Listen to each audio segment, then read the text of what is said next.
We have Cordelia Barrera, who teaches in the English department of TTU. She specializes in Latina literatures in the American Southwest, as well as U.S. border theory, third space feminist theory, popular culture, and film. She writes movie reviews for the Borderlands journal Laredos, and has published articles and reviews in the Quarterly Review of Film and Video and the Journal of Popular Culture. Daniel Stuart is currently ABD on his doctorate in English at the University of North Texas. His focus in Victorian literature includes surveillance culture in the 19th century and aspects of new historicism associated with the novel of that period.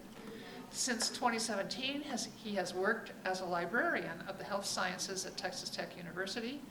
His recent work can be seen in Victorian Review and Journal of Electronic Resources and Medical Libraries. Here's our next two speakers. Thank you. Thank you, Diane. Hello. Thank you all for being here. I know it's after lunch, so I got a couple of images help us stay awake. The title of my talk is called Desert Haunting, a Gothic reading of Arturo Aslas's The Rain God. Given this year's theme of literature, community, and the natural world, I wanted to touch on an idea that I've been working through for a while. Some time ago, I wrote a book chapter titled The Haunted Frontier, Cormac McCarthy's Border Trilogy, in which I discuss space and spatial poetics as a ruling ideology by which the trilogy's protagonists experience and know the world. The central character in All the Pretty Horses and Cities of the Plain, John Grady Cole's guiding principles and actions are grounded in the ideals of a frontier mythology predicated on a future vision that does not easily accommodate memory or alternative historical narratives. This absence of history and memory, this perpetual future vision, leaves Cole adrift in time and space by the end of All the Pretty Horses. In the first chapter of Horses, Cole leaves the ranch he grew up on in San Angelo, Texas, after the death of his grandfather. The year is 1949, and we are given to believe the ranch will be sold. Having lost financial and legal ties to the place, he has no moral obligation to stay. As a result, Cole and his friend Lacey Rollins travel southward in an attempt to move backwards in time to a place where the codes of the Old West still hold some value. Although Cole's lineage is embedded in the Texas landscape, a longer history that echoes of displaced nations and buried places will haunt him throughout both All the Pretty Horses and the trilogy's final novel, Cities of the Plain. As Cole and Rollins ride towards Mexico, they encounter a, quote, dream of the past, end quote, that speaks of an earlier time. In the following passage, for example, McCarthy's lyrical prose conjures riders of lost nations who have come down out of the north. And this is a quote. All of them pledged in blood and redeemable in blood only. When the wind was in the north, you could hear them, nation and ghost of nation, passing in a soft chorale across that mineral waste to darkness, bearing lost to all history and all remembrance, like a grail, the sum of their secular and transitory and violent lives. As Cole surveys the landscape, we detect his alienation and longing, for he is, quote, like a man come to the end of something, end quote. I'm gonna have to do this.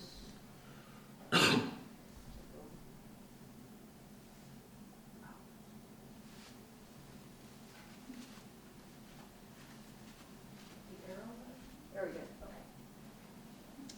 okay. As readers, we, like Cole, feel the weight of the lingering spirits of ancient indigenous nations. In mythologizing these nations, specifically Native American warriors, McCarthy suggests that violent colonizing histories do not simply remain as memories, but as constants that suffuse a powerful sense of place in history onto the landscape. This is a quote. But the warriors would ride on in that darkness they'd become, rattling past with their Stone Age tools of war in default of all substance and singing softly in blood and longing south across the plains to Mexico, end quote. So here we have Cole feeling the weight of memory, but they're not his memories. They're ghosts, spirits entombed in the cultural past, scars of more ancient histories, more deeply entrenched narratives. So it's these entrenched narratives, these scars, that suggest an essential connection, an alternative literary hermeneutics that underscore what Pierre Nora has called environments of memory that I want to discuss a little bit today.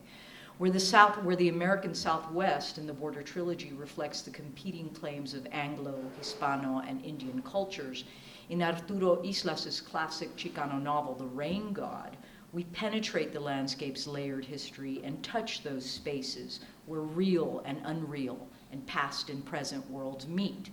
Where Cole and Lacey Rawlins are haunted by historical realities that yet underlie the spaces of the known world, in The Rain God, we are asked not only to acknowledge the human faces in the landscape, but the cultural realities that signify an inclusive timelessness. This timelessness evokes a parallel reality, a superposition of worlds that speaks to a postmodern ethics of place. It also reminds us of Michel de Certeau's ideas regarding sense of place.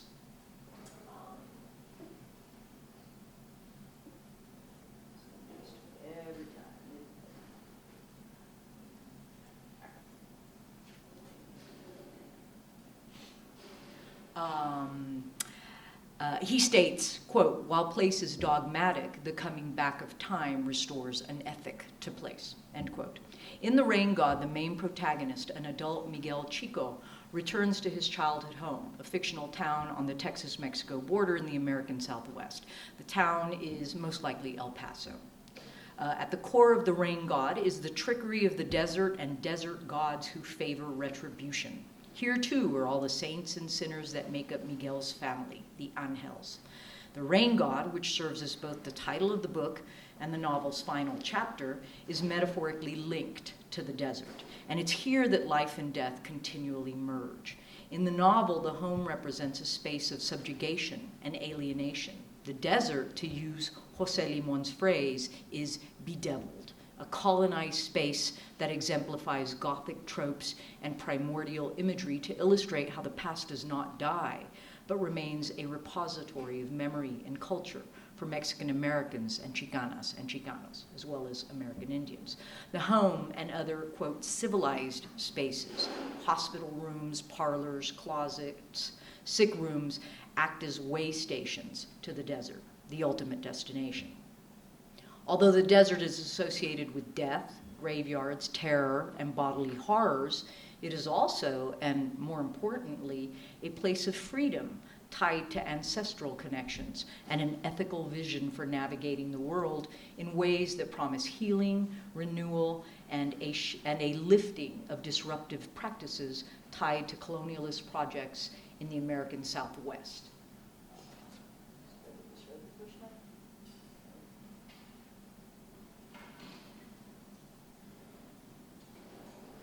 Why I use a Mac.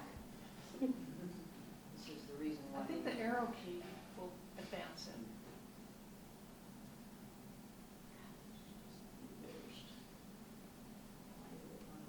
Oh, thank God I only have like 4 or 5 of these slides. Tlaloc, the Mesoamerican god of rain, thunder, and fertility, has been described by scholars as a, quote, being supreme. In the novel, Tlaloc is metaphorically linked to the desert. In the earliest chronicled descriptions, Tlaloc emerges as a god associated with the earth and the lower regions of the earth. Significantly, the rain god signifies a, quote, umbilical connection to the past, part of the shared collective memory, end quote, that is not learned, but an aspect of Miguel Chico's ethos. Rodolfo Anaya refers to such master symbols as archetypal memories residing in the blood. And it's in this way that the novel roots its panoramic sense of place in a complex history linked to the nature of the landscape itself.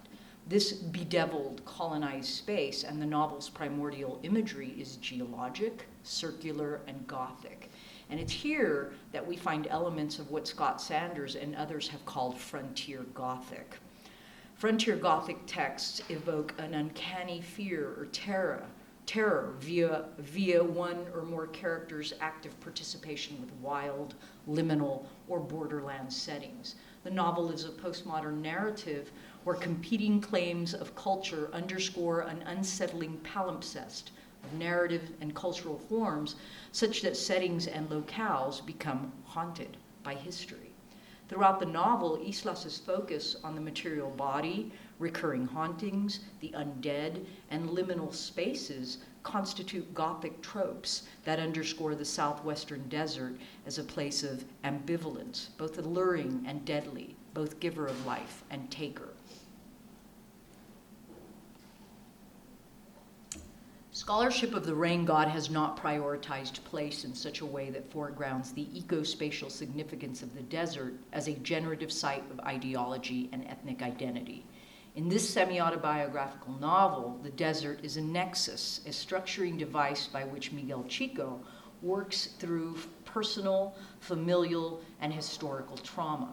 By tapping the aesthetics of American Gothic, today, I'd like to comment a little bit on the dual nature of haunting, Miguel Chico's longing for and terror of the desert. Doing this allows us to deconstruct the southwestern desert as an originary site of communal ethics, shared responsibility, and moral obligation. In this way, we can foreground the desert southwest in terms of a postmodern ethics of place.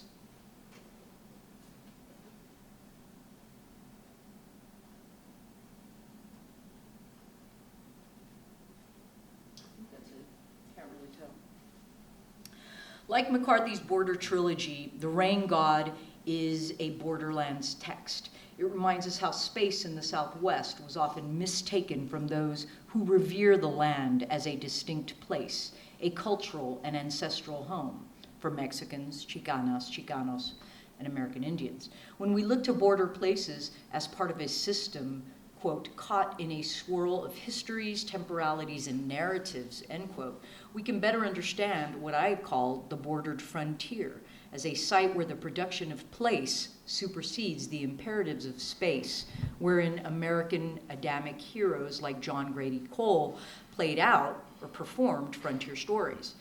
Postmodern narratives like The Rain God return to past traditions and places of origin to locate a basis of belief.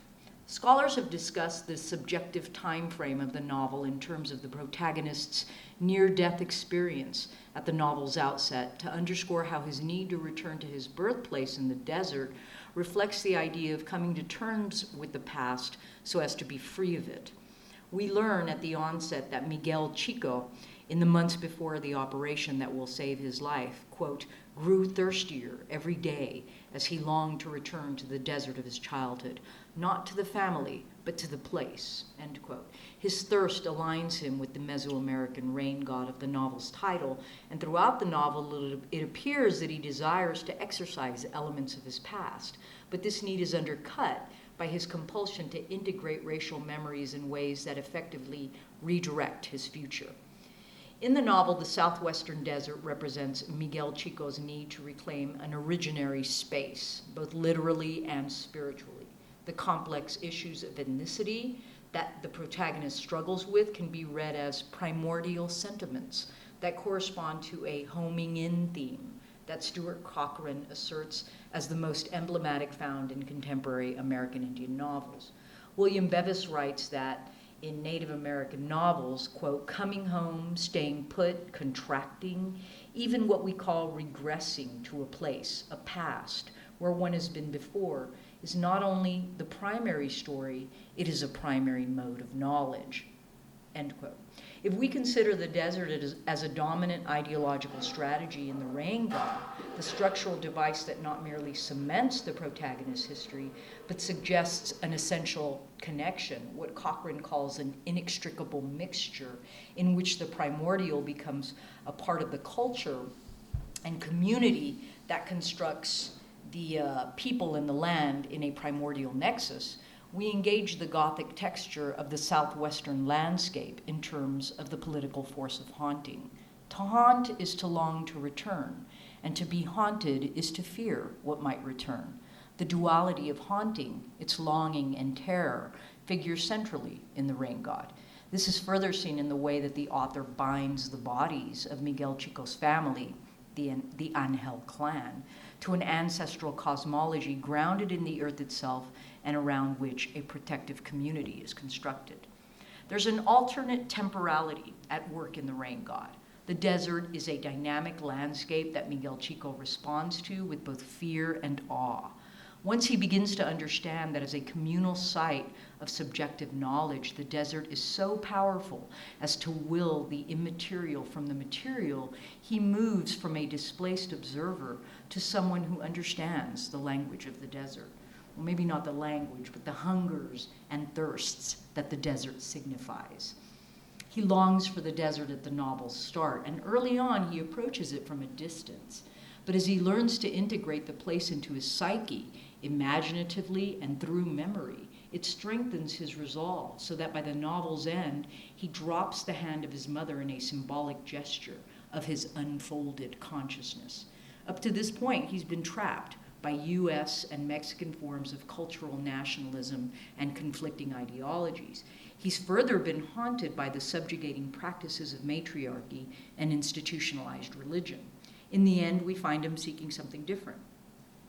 Thus, upon awakening, I think I skipped a slide. Thus, upon awakening from the dream in which he appears to symbolically exorcise the phantoms of his past, Miguel Chico's primary mode of knowledge is his need not to banish the dead, but to, quote, make peace with his dead, to prepare a feast for them so that they would stop haunting him.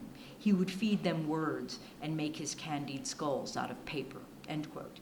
He conjures a traditional feast, the yearly Mexican holiday of the Day of the Dead, not as an act of merely honoring the dead and the old gods, but to, quote, feed them words, to recall them yearly, and to rewrite their often neglected histories as well as his own from a new vantage point. As Chela Sandoval writes of those who act in opposition to hegemony, the struggle, which both begins and ends with the body, brings, quote, into view a new set of alterities and demands that oppositional actors claim new grounds for generating identity, ethics, and political activity, end quote. In The Rain God, the new alterity that Miguel Chico formulates is directly tied to Polygon Allen's assertion that the land is not really a place separate from ourselves, but as the words of Oglala Lakota elder Luther Standing Bear tell us, human beings, quote, must be born and reborn to belong, so that their bodies are formed of the dust of their forefathers' bones, end quote.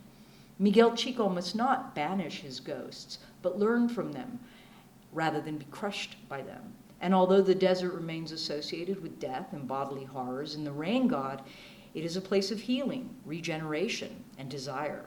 In the novel's final chapter, the smell of the desert after a rainstorm brings renewal, and the final image of a rain god in a hospital room leaves us thinking about the traces of ancestral connections.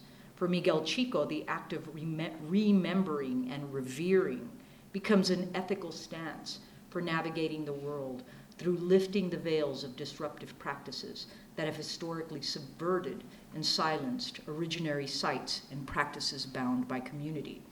Place and ethics are intimately connected, and the political force of haunting and being haunted reminds us that only when something is appropriately remembered can healing and social progress be made. Thank you.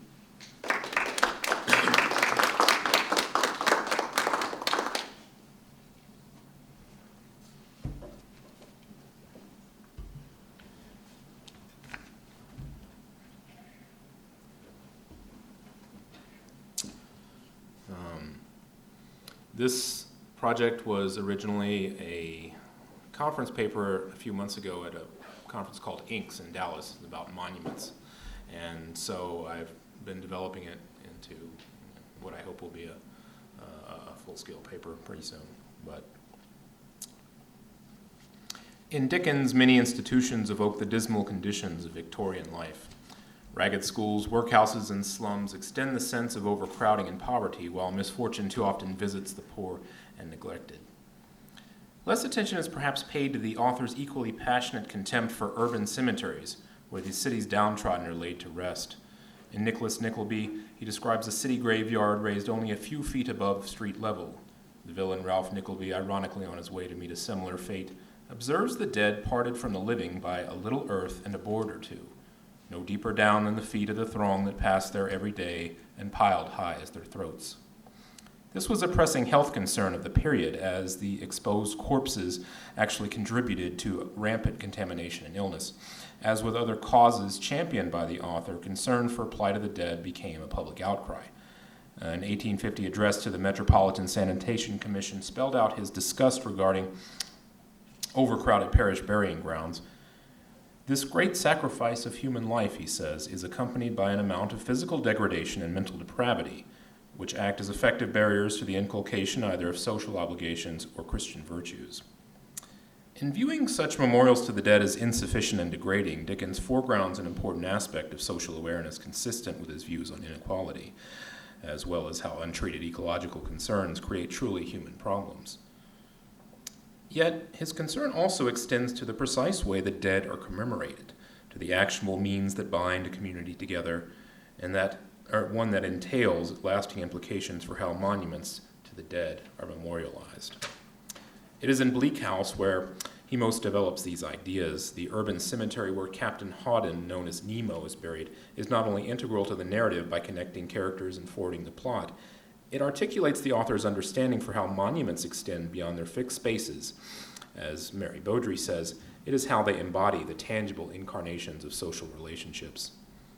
This seems most evident in the fever sourced at the burial ground that emanates throughout the community, but it is also in the way that individuals progress to and attend the plot itself, a cross-section of the community descending on the toxic ground zero.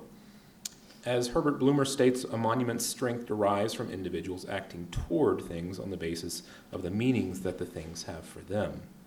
Such is the case in Bleak House, where the legacy of Nemo's gravesite, attended by repeat visits in spite of the danger, shows how monuments are not only erected, but truly acted into commemoration. Certainly there is retribution for a society which neglects its dead. In correlating the pestilence emerging from the burial ground with the infection of innocent victims, the narrative incorporates the Nemo episode to illustrate how all of society is bound in unity. And in reuniting the scorned child, Esther Summerson, with her parents, Hawdon, Nemo, and Lady Dedlock, at the gravesite in the final scene, the story achieves closure and a sentimental ending. But the blighting of society for its social and sanitary problems overshadows how patterned sojourns to the spot can also bestow true meaning on a monument. By repeatedly uniting and reuniting visitors there, in an unorthodox though deliberate means, Dickens shows how memorials to the dead realize their significance through individuals acting in devotion to them. The use of such visits, modeled after the manner of actual religious pilgrimages, observes how monuments are marked as much by the paths taken in pursuit of them as the stationary spaces they occupy. Pilgrimage is, of course, a wayfaring journey to a holy or sacred place. It can be undertaken for purposes of veneration or out of religious obligation. The Oxford Dictionary places its literary origins as far back as the 14th century, where narratives like the Book of Marjorie Kemp mark its importance as a spiritual practice. In a novel harshly critical of religious zealotry, Bleak House might seem to repudiate pious themes altogether, especially during the Nemo burial and Tom All Alone's, where spiteful allusions to biblical or Anglican texts resonate. Even the chapter heading of Our Dear Brother is drawn from the Book of Common Prayer as a sinister jest at parish funerary practices. But though much of this section forces irony through the lens of religious ceremony, it also models a type of experience from which ritualistic acts of religious duty often originate. Captain Hawdon may be an outcast, a literal nobody, an opium addict, but he is markedly at odds with the acquisitive and sanctimonious factions ruling society. His quiet benevolence is not overlooked, and notwithstanding his opium habit, the event of his death suggests a martyred figure. On the surface, it is a sacrifice emphasizing civic and social martyrdom for a cause highlighting burial ground abuses and a need for sanitary reform. The bitter irony is that the overcrowding of his own internment plot ensures that Nemo's carcass still abides in the world of the living. As Robert Laugie points out in Filth, Liminality, and Abjection in Dickens's Bleak House, Nemo is a liminal figure, an actual corpse god occupying a transitional space between life and death. The dynamic forms a particularly potent metaphor for personal legacies as well as the inability of civilization to constrain the natural world. Nemo's less dignified position is used by Dickens to exploit disparity and also highlight how ecological detriment begets human endangerment.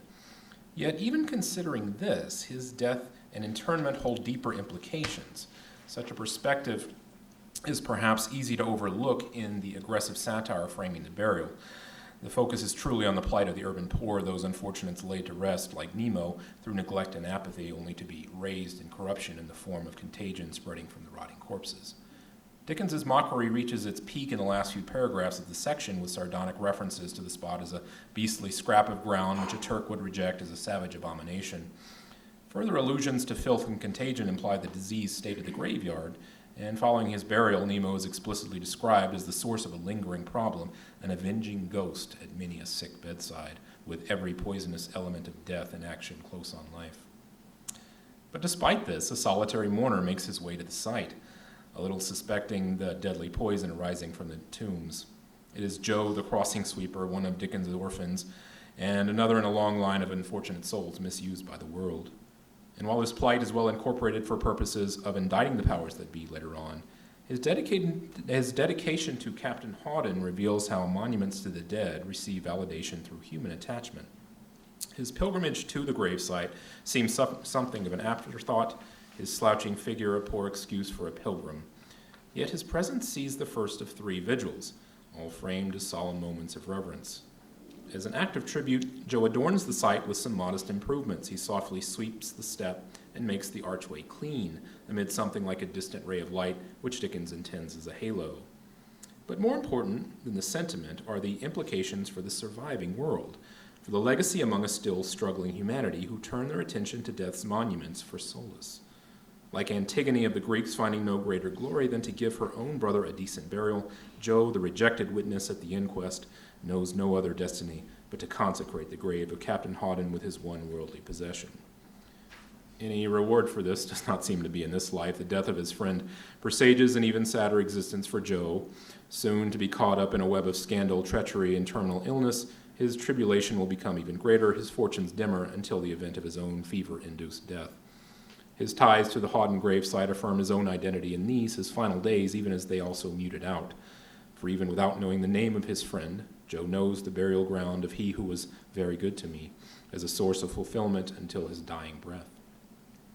The second visit to the gravesite again highlights the misery of the setting, further confirming the venomous qualities and epidemic associated with it. Its grotesque features are only outdone by its host neighborhood of Tom All-Alones. The burial plot itself is vividly described and even depicted in the first of 2 Fizz illustrations. The image wryly depicts a deceived Joe leading the gaze of Lady Dadlock, disguised at this point as a servant, to the plot of her former lover nestled among them piles of bones.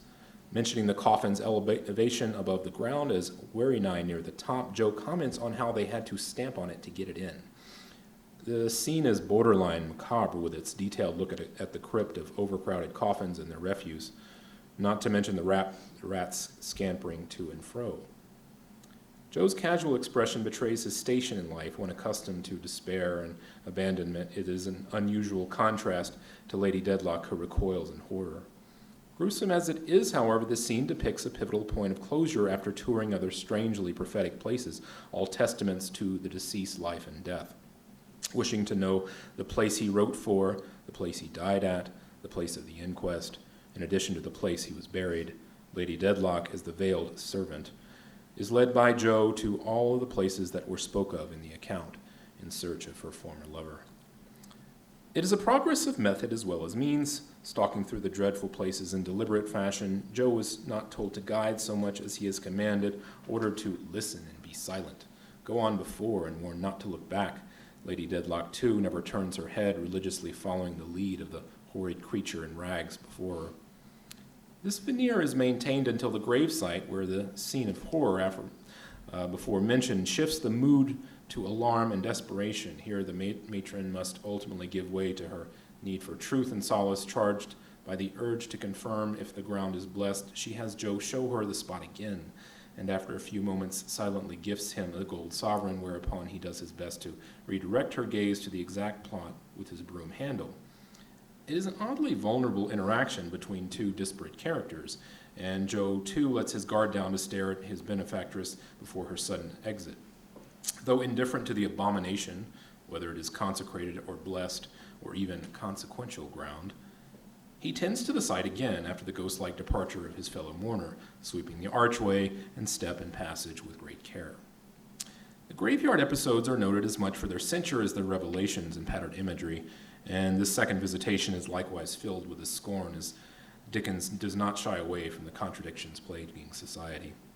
Yet his rhetoric nearly overshadows the true meaning embedded in the moment. The desolation of the graveside in Tom All Alone's, with its hideous archway, deadly stains, and ugly buildings, is again a swarm of misery with a crowd of foul existence. The contagion mentioned earlier as emanating from the gravesite is now confirmed as the disease infecting the neighborhood through vermin, parasites, and maggot numbers. But the energy of the language cannot overshadow the monument again being acted into legitimacy. The burial site is merely the final point in the tour, the most sacred space in the pilgrimage, which reverberates pious imagery. From the servant's garb of Lady Dedlock to Joe's childlike innocence and disciplined gaze, the second track through the urban landscape and grotesque observance of the site denotes a procession indirectly conveying religious duty born of devotion. The text renders their walk through the streets of Tom All Alone's as one of solemn respect as much as information gathering. It is a revelatory experience mutually oriented to one individual and his final resting place. It is also an experience consummated through both parties' exposure to contrasting worlds. They have Joe's poverty and Lady Dedlock's extravagance. The whiteness of the latter's hands, her sparkling rings, and the glimmering gold sovereign she bequeathed Joe alleviate the atmosphere of death and decay. The exchange plays a more relevant role in binding Joe to the spot. On his deathbed later in the novel, after losing both the sovereign as well as his health, his final wish is to get to that their burying ground. Little suspecting the churchyard as the source of his plight, Joe remembers Hawden's frequent reference to the pair's comparative poverty. With only moments to live, Joe confesses his one desire to Esther and physician Ellen Woodcourt to tell Hawden that I am as poor as him now, and have come there to be laid along with him. This scene is remarkably pathetic, and after Joe dies, Dickens uses his death to draw attention to the want and poverty plaguing the poor. In the soliloquy that follows, he erupts in a tirade against Her Majesty Parliament and those right reverends and wrong reverends of every order. This sardonic tone again conveys the disparity between Joe and the privileged world, but overshadowed is yet another incident revealing how monuments actually consummate a more active, farther-reaching ability to attract people from all sectors of society. The novel's pilgrimage is the most dramatic, or the novel's final pilgrimage is the most dramatic in the novel's most drawn-out action sequence, gradually interconnecting the narrative strands to provide closure to the plot as well as a final consecration of the gravesite. Yet while themes of detection and pursuit dominate, a notable correlation to real pilgrimages, intentionally arduous contemplative journeys, finds itself embedded in the text. Conviction and duty drive forward the wayfarers, tributes are paid to other symbolic places, and further mythical imagery stresses the sober nature of the march forward. Lady Dedlock's flight is particularly iconic. Quitting her home and marriage, she tracks through the city in disgrace so much that her progress strongly resembles a sort of penitent wandering.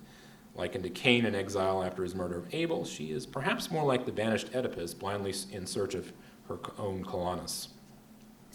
It is not so much the imagery she evokes, however, as it is the places she visits and the commitment which draws her to them. These two are places of neglect, and the people in them victims of abuse and self-righteous zealots. And yet they hold not only narrative significance, but form points of interest as their own consecrated abominations. They are themselves singular as places where secrets are harbored and revelations imparted. Following in the same path, Esther and Alan Woodcourt, along with Inspector Bucket, formally pay tribute to these same spots. One, the brickmaker's yard where Jenny's baby has died. Another, the Snagsby's, where Joe is thought to be the bastard child of Mr. Snagsby. They even stop at another riverside wharf where victims of suicide have been found drowned. The progress from one location to another serves the purpose of illuminating truth to its travelers, a path of enlightenment embodying its own pilgrim's progress to the Nemo gravesite. Valuable information is obtained both in the form of clues and long-held secrets, but a greater thematic emphasis focuses on identity as it is oriented to sacred spaces. It is the attempt of characters like Esther and her mother to fully realize or redeem their own identity amid neglected, though personally redemptive, locales. Such serves to strengthen the correlation between persons and monuments, as again characters find purpose and meaning through demonstrative tributes to the dead. Lady Dedlock's need to be near the poor burying ground is not unlike Jo's final wishes. Her indication of the place where I shall lie down, which has often been in my mind, is the final clue in their pursuit. And while it confirms her identity as Hawden's lover and Esther's mother, in more spiritual terms, it is the place where she can unburden her guilt. Plagued as the victim of terror and my conscience, she finds true solace in proximity to the plot of ground she once recoiled from. Arriving there, plagued by illness and fatigue, she collapses at the gate, and like Jo with his broom, she anoints the archway steps with her one instrument of homage, her long, dank hair, before dying. The Nemo burial ground may help relieve the conscience of those who grieve, but it has the power to reclaim and confirm identity for those born as a mother's shame. Esther, having always been known as the bastard in the novel, now finds redemption at the churchyard. Her own pilgrimage to the graveside is arduous, characterized by the wintry climate and late hours. Her distorted sense of reality, the unreal things were more substantial than the real, plague her soul as she and her two escorts encroach upon the gravesite. In her confusion, she even mistakes the identity of the dead figure on the steps for another, and it is debated whether she should be allowed to discover the truth. Once there, however, in the midst of both parents now deceased, her own identity is finally confirmed in fact as well as substance. Esther's entrance into and presence at the burial site spiritually consummates her own metaphorical pilgrimage, one progressing from societal neglect to domestic respectability. In some ways, the burial ground seems secondary at this point, almost a proper vague symbol amid the narrative significance. Overlooked, however, is how it highlights the way monuments are sustained by lives still dependent on their legacy, how they become their own sacred spaces. The power of the Nemo gravesite is prolonged not so much by its own status or conditions, nor even by the foul, infectious legacy it bequeaths to those still living, but by the individual still invested in the communal link it forges between the living and the dead.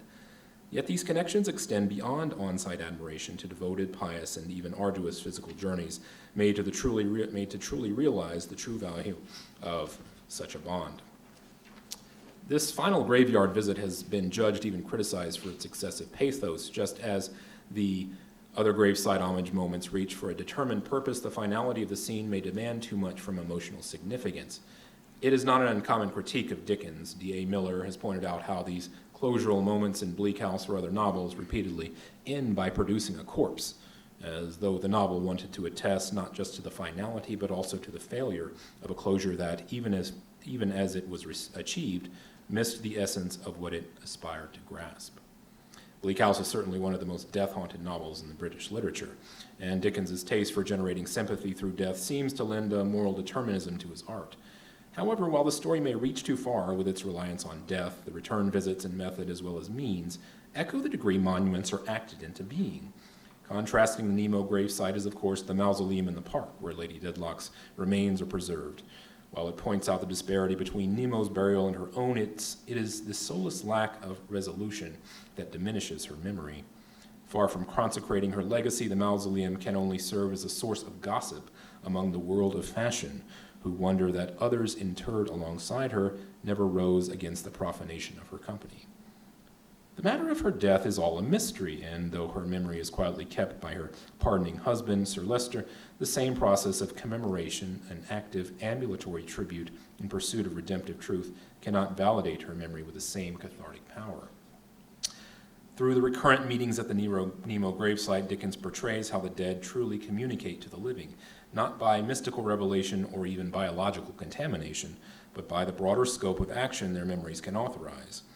By these means, the author shows how monuments are truly begotten by actualized deeds of homage.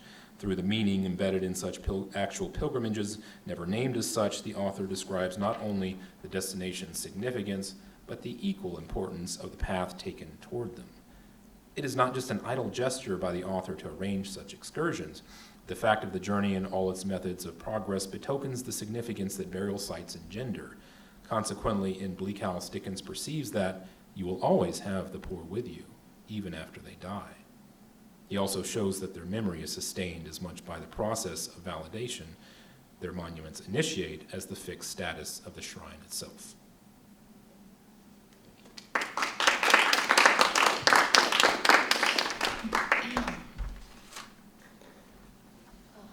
Questions or comments?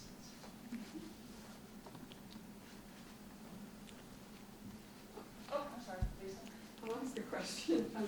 Cordelia, you mentioned this phrase is subjugated practices of matriarchy. Mm-hmm. Can you explain to me what? Yeah, in the Rain God, what you have is the main character, Miguel Chico. He comes home, but it's really his mother and all that she kind of represents that is very much that repressive aspect of that civilized space. He begins the story with this picture of him as a child holding his mother's hand. And throughout this whole book, it's that letting go that he's really kind of trying to enact, even though she's not even there. So it's this idea that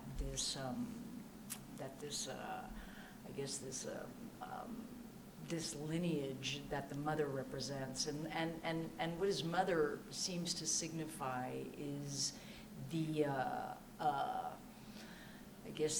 negation of all that is indigenous, because the mother is very much about, well, we're Spanish, we're not Indian, kind of downplaying it, very much the way we see in Anzaldua's work. And if you're from the border, this is something that you get a lot, right? In other words, that downplaying of, I think Anzaldúa talks about it as the policing of the Indian in us. And so I think part of what is, what's going on here is that it's that structure, it's that system that he's trying to move away from. And at the end, he lets go of her hand, and that letting go of her hand to me represents this letting go of this idea of this knowledge that has been kind of pushed to the back.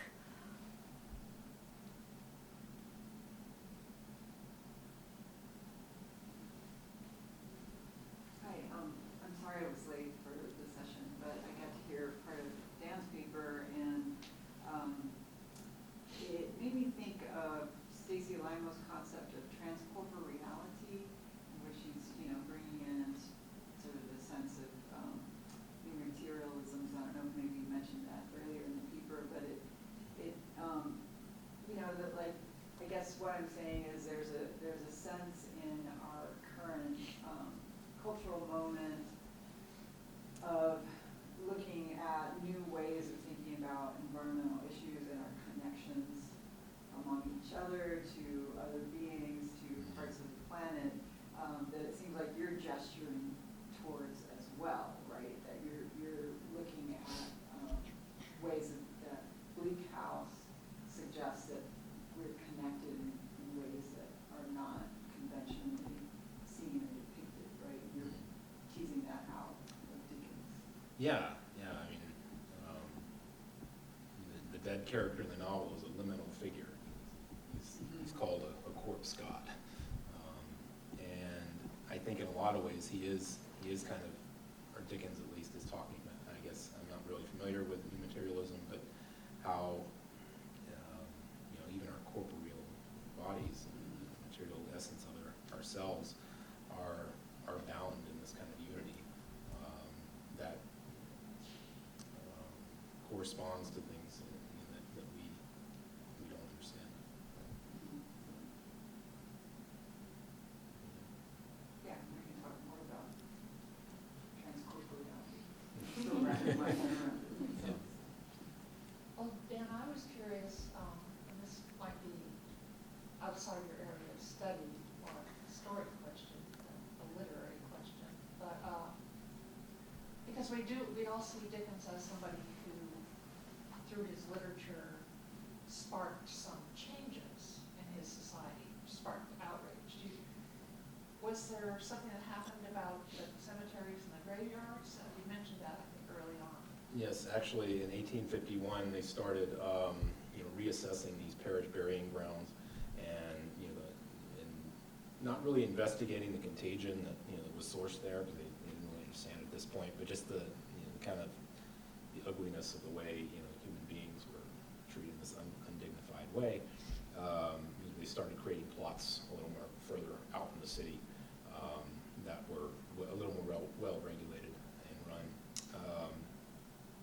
Dickens was friends with Edwin Chadwick, who was the Metropolitan Sanitation Commissioner at the time, and he wrote extensively on these parish burying grounds that was contaminated. And he does allude to the fact that people living near them were getting sick. They were getting sick with this fever, and he kind of makes the connection, but a lot of other people don't pick up on it. But after this, and especially after this novel comes out in 52, 53, there begins to be an awareness of how this can be kind of a public problem in more ways than one.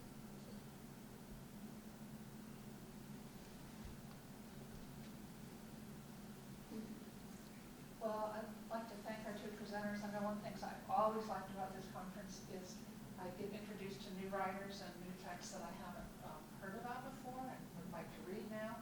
And then I also get new perspectives on